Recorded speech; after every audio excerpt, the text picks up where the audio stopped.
The movie audience in China is the fastest growing in the world, and Hollywood wants a piece of it. Hollywood studios are increasingly making their films for the consideration of the Chinese market. One such film, Mulan, with Chinese actors, was a movie Disney had hoped would make a big splash in China. But the coronavirus outbreak put the movie's premiere in China and the U.S. on hold. The shutting down of theaters and productions in both countries will have far-reaching economic implications, say experts. China's and the U.S. film industries are very closely entwined. What we're seeing is an increase in Chinese investment in Hollywood studio films. So companies you may have heard of, like Alibaba or Tencent, are actually investing in films. Such as Top Gun Maverick with Tom Cruise. But film experts expect things to change. Following the economic numbers in China, I think we'll definitely see a pullback of outbound capital investment from the Chinese government. So on one hand, that will likely limit Chinese investment in Hollywood. Some studios in both countries are looking to streaming as an alternative to the big screen during the pandemic.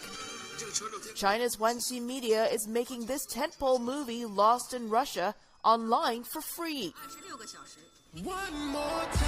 Universal will release Trolls World Tour to video on demand. Universal is also making movies that were in theaters, such as Invisible Man, available for rent on streaming services.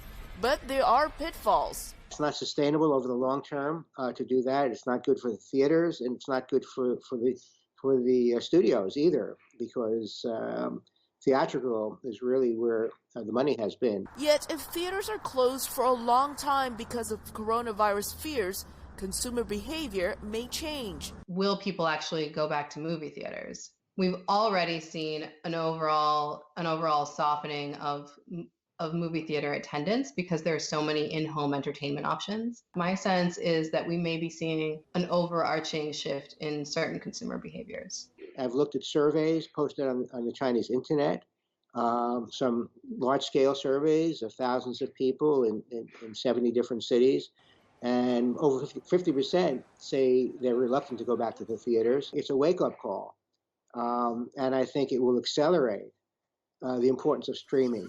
What this means to the bottom line of film industries in China and the U.S. will depend on how long life is put to a screeching halt and what the new normal will look like after the pandemic.